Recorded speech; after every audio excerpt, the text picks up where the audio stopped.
செந்தமிழாம் தமிழ் மணம் வீசும் முத்தமிழ் கண்ட சான்றோர் சபைதனில் வளர்தமிழ் காணும் வாலிப மரபில் ஒருத்தியாம் எமக்கு வந்தமிழ் செந்தமிழ் பைந்தமிழ் என்ற தமிழை உயிராய் உணர்வாய் உருவாய் அருவாய் படைத்து என்னை கருவாய் சுமந்து இதயம் வருடும் இலக்கியத்தை அளித்திட்ட என் முத்தமிழுக்கு முதற்கோடி வணக்கங்களை.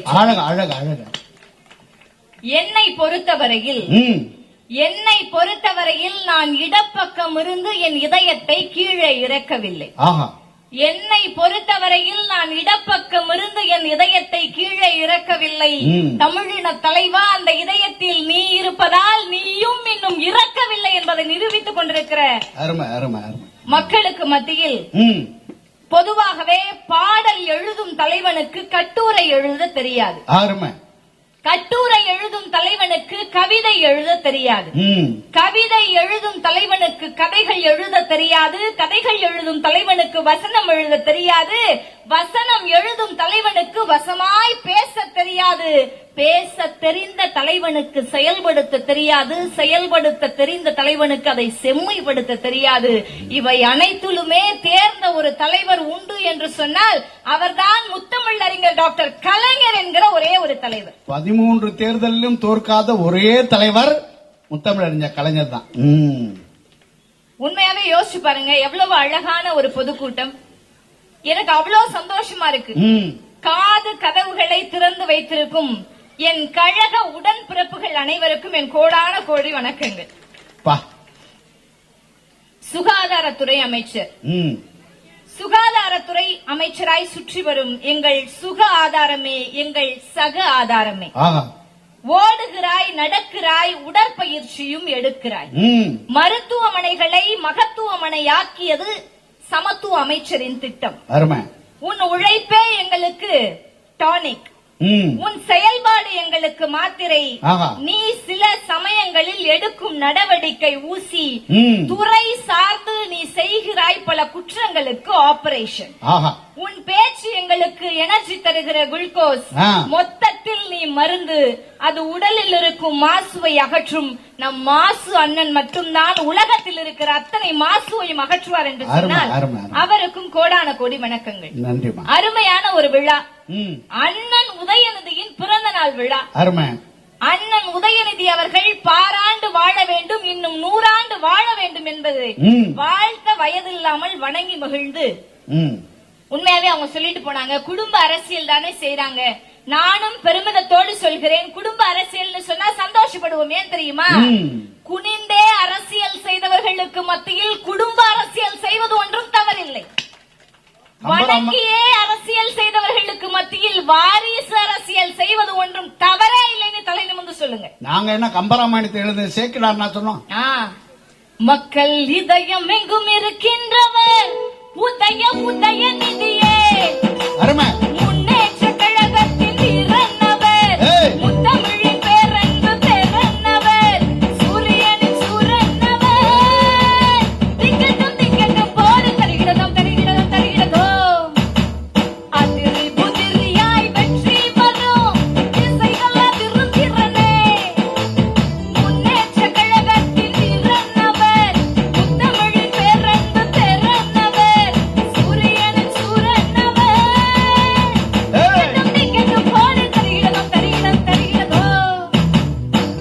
நல்ல ஒரு கைத்தட்டு கொடுக்கலாமே, என்ன அழகா பாட்டு. உண்மையாகவே அண்ணா தம்பியாக இருந்த கலைஞர் நம்ம எல்லாம் அனாதையாக விட்டு விட்டார் என்றுதான் நாம் நினைத்துக் கொண்டிருக்கிறோம். சத்தியமாக இல்லை. நமக்கெல்லாம் இன்னொரு அண்ணாவை கொடுத்து சென்றிருக்கிறார். அவர்தான் உதயநிதி அண்ணன். ஏங்க, எனக்கு கல்யாணம் ஆகி 6 மாசம் ஆகுதுங்க. 6 months நியூ மேரிட். உண்மையாவே வீட்டுக்காரே என்ன பட்டிமன்றம் அனுப்பும் போது அவ்வளவு பயப்படுறாரு. ஏமா பயப்படுறாரு? அதுவும் இன்னைக்கு இந்த ஊர்ல மழைன்னு ஒரே ஒரு போன் பண்ணதான் சொன்னேன். தங்கம், மழை வந்தா ஒரு சொட்டு தூரல் கூட உன் மேல படவே கூடாதுன்னாரு. ஏமாமான்னு கேட்டேன். நீ சந்தனண்டா சொல்லும் கரைஞ்சிடுவா, அதனால பத்திரமா இருந்துக்கோ. உன்ன சந்தனம் சொன்னாரு. ஆமா, இந்த பிள்ளைய உங்க வீட்டுக்காரரு நிலான்னுறாரு, உன்னைய சந்தனன்றாரு. இங்க பாருங்க, கல்யாணம் பண்ணி 4 வருஷம் கழிச்சு அவங்க வீட்டுக்கார அவங்களை நிலான்னு. அதே மாதிரி நிசாவின் சொல்லிருக்காரு. அவங்க வீட்டுக்காரரு மழையில நனைஞ்சிராத, பெயிண்ட் கரைஞ்சிரும். அதெல்லாம் சொல்லல. இப்போ நிஷாக்கா பாயிண்ட்ஸ் எழுதிட்டு இருந்தாங்க. அவங்க வீட்டுக்காரர் இப்ப போன் பண்ணாரு, நான் தான் அட்டன் பண்ணி பேசினேன். சரி, அவரு வீட்டுக்காரர் போனா நீ அட்டன் பண்ற? எனக்கு எடுத்த உடனே தங்கம் நிஷான்னாரு. சொன்னேன், மாமா நான் லலிதா பேசுறேன் சொல்லுங்கன்னு. அப்ப வெள்ளின்று பாரு. அதெல்லாம் சொல்லல. நிஷாவை பத்திரமா பாத்துக்கோ தங்கம், அவளை வெளியே எங்கேயும் விட்டுறாத. பேசின உடனே கைய பிடிச்சு பொறுமையா மேடையில இருந்து இறக்கி கூட்டிட்டு போடான்னாரு. ஏன் அப்படியா? ஏன் வயசாயிட்டா? ஏன் மாமான்னு கேட்டேன். இல்லடாமா அவ மயிலுடா, எப்ப பறந்து போவான்னு தெரியாது தங்கம், அவளை பத்திரமா பாத்துக்கோ. ஒரு காக்காவ மயிலுன்னு சொன்ன குற்றத்துக்காக ஒண்ணு பாரு. இந்த மாதிரி காமெடியெல்லாம் நீங்க தனியா போய் வச்சுங்க. எங்க ஒரே ஒரு விஷயம் சொல்லவா? இன்னைக்கு சத்தியமா பல மனைவிகள் வீட்டுல மதிக்கப்படுறதே கிடையாது. சரி, எல்லா கணவனுக்கும் ஒரு விஷயம் சொல்றேன், நீங்கள் உட்பட நல்லா காது கொடுத்து கேளுங்க. மனைவியை பொய் சொல்லி நேசிப்பதில் தவறில்லை, பொய்யாக நேசிப்பதுதான் தவறு. பொய் சொல்லி லவ் பண்ணுங்க, லைஃப் ஜாலியா இருக்கும். இன்னைக்கு பெண்கள் எப்படி தெரியுமா? ஐடி கம்பெனியா இருந்தாலும் சரி, நைட்டி கம்பெனியா இருந்தாலும் சரி, நாங்க தான் உழைச்சு குடும்பத்தை காப்பாத்தணும்ன்ற நிலைமைக்கு வந்துட்டோம். காலை உணவு திட்டத்தை பத்தி அவங்க சொன்னாங்கல்ல, அண்ணன் உதயநிதி அவர்கள்ட்ட போய் கேட்டாங்க, காலை உணவு திட்டத்தை பத்தி நீங்க என்ன நினைக்கிறீங்கன்னு கேட்டாங்க. அவர் என்ன சொன்னாரு தெரியுமா? இது குழந்தைகளுக்கான திட்டம்னு எல்லாரும் நினைச்சுக்கிட்டு இருக்கீங்க. எத்தனையோ தாய்மார்கள் காலையில குழந்தைக்கு உணவு செய்ய முடியாம வேலைக்கு போறாங்க. அந்த தாய்மார்களின் பலுவை குறைக்கிற திட்டமாகத்தான் இந்த திட்டம் இருக்கிறது. யோசிச்சு பார்க்க வேண்டாம்? எங்க ஒரே ஒரு விஷயம் தாங்க, எவ்வளவு அழகான விஷயங்களை வகுத்து கொடுத்திருக்காங்க நம்ம தமிழ்நாட்டுல. இன்னும் ஒரு பாட்டு பாடவா? பாடுமா. மதுரை வீரன் தானே கலைஞர் பேரந்தானே, கழகம் காக்க வந்துட்டானே, உதய சூரியன் தானே, நம் கழகத்தின் உதயநிதி தானே.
ஒரு விஷயம் சொல்லவா? சொல்லுமா.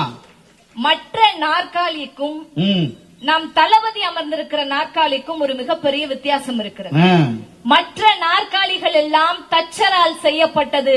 தளபதி அமர்ந்திருக்கிற நாற்காலி மட்டும்தான் கலைஞர் என்கிற தமிழால் செய்யப்பட்டது. நாங்க ஏன் தெரியுமா? கலைஞருடைய சிறப்பாகத்தான் உதயநிதி அண்ணன் ஜொலித்துக் கொண்டிருக்கிறார்னு பேசுறோம். நம்ம முத்தமிழறிஞர் டாக்டர் கலைஞர் அவர்கள் முதலமைச்சரா இருந்தப்போ வடநாட்டுல இருந்து ஒரு சாமியார் சொன்னாராம், கலைஞரோட தலையை சீவிட்டு வரவனுக்கு 1 கோடி ரூபாய் பரிசுன்னு. பத்திரிகையாளர்கள் இப்ப கேட்டிருக்காங்க, இப்படி பேசி இருக்கிறாங்க, உங்க தலையை சீவிட்டு வந்தா 1 கோடி ரூபாய் பரிசுன்னு. நம்ம முத்தமிழறிஞர் சிரிச்சுக்கிட்டே சொன்னாரா, என் தலைய நான் சீவியே 10 வருஷம் ஆச்சுடா, பல வருஷம் ஆச்சு, இதுக்கு எதுக்குடா 1 கோடி அப்படின்னு கேட்டாராம். இப்போ கொஞ்ச நாளைக்கு முன்னாடி சனாதானத்தை எதிர்த்து பேசிக் கொண்டிருந்தார் நம் தளபதி அவர்கள். அதே வடநாட்டுல இருந்த ஒரு சாமியார் கேட்டாரு, அந்த துணை முதலமைச்சர்னு ஒருத்தர் இருக்கிறார்ல உதயநிதி, அவர் தலையை எவன் சீவிட்டு வரீங்களோ அவனுக்கு 10 கோடி ரூபாய் பரிசுன்னு சொன்னாராம். அதே பத்திரிகையாளர் நண்பர்கள் போய் கேட்டிருக்கிறாங்க உதயநிதி அண்ணன்ட்ட, உங்க தலைய சிவனா 10 கோடி பரிசு அறிவிச்சிருக்காங்களேன்னு. அண்ணன் சிரிச்சுக்கிட்டே என்ன தெரியுமா சொன்னாரா, என் தலைய சிவ 10 ரூபாய்க்கு சீப்பு இருந்தா போது எதுக்குடா 10 கோடின்னு கேட்டாராம். பேரனுக்கு தாத்தாவுக்கு பேரன் அப்படி தப்பாம இருக்காரா? வரல. அவ்வளவுதாங்க. ஒரு விஷயம் சொல்லவா? கலைஞர் அவர்கள் ஆட்சியில இருந்தப்போ ஒரு பத்திரிகை நிறுவனம், குறிப்பான பத்திரிகை நிறுவனம், அது பேரை சொல்ல வேண்டாம், அதுதான் சொல்லிச்சான். அதுல எழுதியிருந்தாங்களாம், கலைஞர் அவர்கள் மிக விரைவில் படு பாதாள குழிக்குள் தள்ளப்படுவார்னு சொல்லியிருந்தாங்க. கலைஞர் படிச்சிருக்கிறாரு.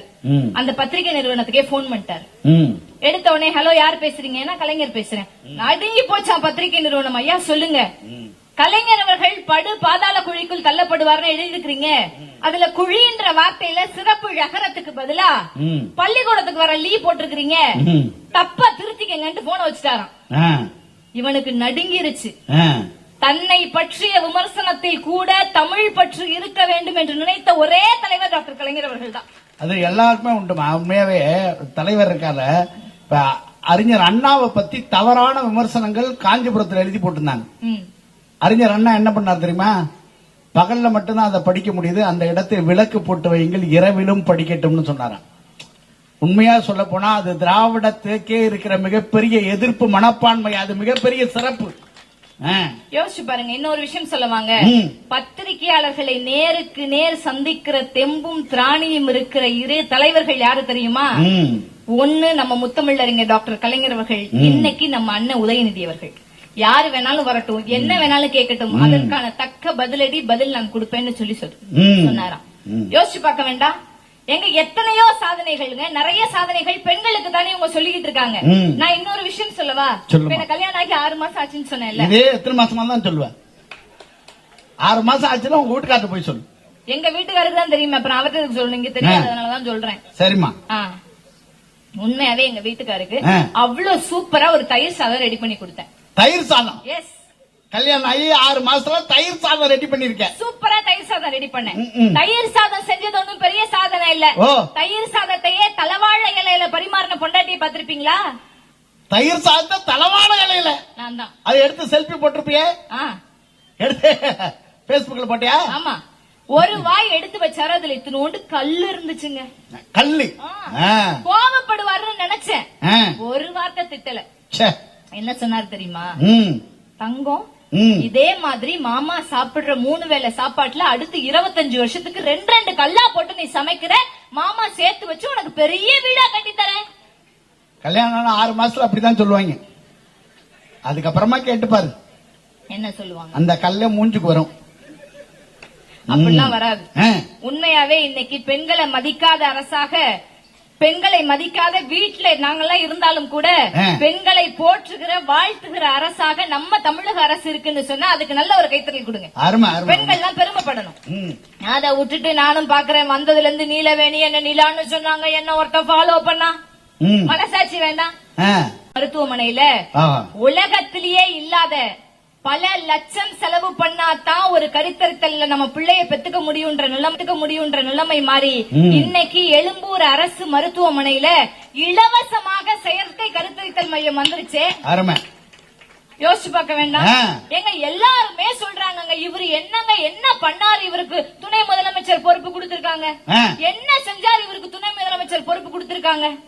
நான் என்ன கேக்குறேன், ஒண்ணுமே பண்ணாம கையாட்டினவங்க எல்லாம் முதல்வரா இருக்கணும்னு நினைக்கும் போது வகை வகையா எல்லாமே கேட்டு எல்லாம் பண்ணி வாழ்க்கையே இதுதான் ஒப்படைச்சவர் முதல்வர் நினைக்க கூடாதா? கைத்தட்டு நினைக்கலாம். ஒரு விஷயம் என்னன்னா, காலில் விழுந்து வாங்கினவங்க இருக்காங்க. பெரியார் திராவிடத்தின் முன்கை, பெரியார் திராவிடத்தின் முன்கை, அண்ணா திராவிடத்தின் முழங்கை, கலைஞர் திராவிடத்தின் முழு கை, நம் தளபதி அவர்கள் திராவிடத்தின் முழு நம்பிக்கை. அதையும் தாண்டி இன்றைக்கு உதயநிதி அண்ணன் தான் முழுவதுமாகவே நம்பப்படுகிறோம் என்று சொன்னால் அண்ணனுடைய ஆட்சி இன்னைக்கு சூப்பரா நடந்துகிட்டு இருக்குங்க. யோசிச்சு பார்க்க வேண்டாம். எத்தனையோ திட்டங்களுங்க விளையாட்டு துறையில. பெண்கள்லாம் போய் சாதிக்க முடியுமான்றத மாற்றி பெண்கள் நீங்களும் சாதிக்கலாம் விளையாட்டு துறையில் இன்னைக்கு நமக்கு அடையாளம் காட்டுனதே அவருதானே. உண்மையாங்க பக்ரீன்ல நாங்க போயிருந்தோம், நானும் சகோதரிக்கும். உண்மையா சொல்றேன், கண்ணகி நகரை சேர்ந்த கார்த்திகா என்கிற ஒரு பெண் பக்ரீன்ல போய் இன்னைக்கு ஒரு மிகப்பெரிய விளையாட்டை வெளிப்படுத்தி இன்னைக்கு கபடியில இத தமிழ்நாட்டை திரும்பி பார்க்க வச்சிருக்காங்கன்னா மிகப்பெரிய கைத்தட்டு கொடுக்க வேண்டாம் அந்த பாப்பாவுக்கு. உடன் பிறப்பே ஒன்று கேளுங்கள், அவர் பெருமை சொல்லி வென்று வாருங்கள், கலைஞர் என்ற பெயரை சொல்லுங்கள், அவர் சாதனையால் உலகை வெல்லுங்கள். உடன் பிறப்பே ஒன்று கேளுங்கள், அவர் பெருமை சொல்லி வென்று வாருங்கள். தலைவர்களின் தலைவராய் பிறந்து வந்தவன், தளபதியால் கழகம் காக்கும் பேரு பெற்றவன், வாயின் வார்த்தை சொன்னதெல்லாம் செய்து பார்ப்பவன், தாயை போல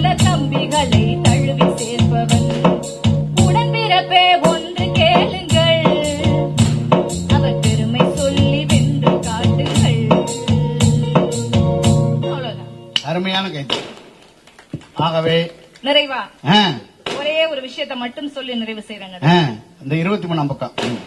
அரசியல் புத்தகத்தின் அட்டைப்படம் யாரு? ஆஹா. வசனத்தால் பல பேரை வளர்த்தவர் யாரு? ஆ. கடிதத்தால் தொண்டர்களை சந்தித்தது யாரு? அருமை. செம்மொழி பூங்காவில் செடிகளை நட்டது யாரு? ஆஹா. சேரி மக்களுக்கு சிகரம் கட்டியது யாரு?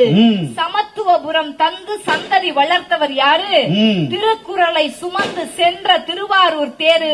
அதனால் தான் இன்றைக்கு 40க்கு 40 பாரு. ஆஹா, ஆஹா. இனியும் வெல்வோம் 200 படைப்போம் வரலாறு என்று சொல்லி சூரியனும் பெக்கவில்லை, ஆஹா, சந்திரனும் சாட்சி இல்ல, முத்தமிழறிஞர் பெத்த புள்ள, கழகம் தந்த தத்து புள்ள,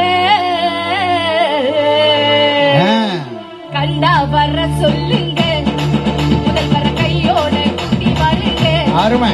அவரை கண்டா வர சொல்லுங்க, அவரை கையோட கூட்டி வருங்க, கண்டா வர சொல்லுங்க, அவரை கையோட கூட்டி வாருங்க, கண்டா வர சொல்லுங்க, அவரை கையோட கூட்டி வாருங்க. ஊரெல்லாம் தொண்டரப்பா, ஏழை எல்லாம் சிரிக்குதப்பா, ஒரு எதிரி கூட இல்லையப்பா, தளபதி நம் குடும்பத்துல ஒரு தரப்பா, கண்டா வர சொல்லுங்க, அவரை கையோட கூட்டி வாருங்க, கண்டா வர சொல்லுங்க, அவரை கையோட கூட்டி வாருங்க, கண்டா வர சொல்லுங்க, அவரை கையோட கூட்டி வாருங்க, கண்டா வர சொல்லுங்க, அவரை கையோட கூட்டி வாருங்க. நன்றி, வணக்கம். மிக சிறப்பாக பேசிய லலிதா அவர்களுக்கு ஒரு பெரிய கைத்தட்டல் கொடுத்து பாராட்டு.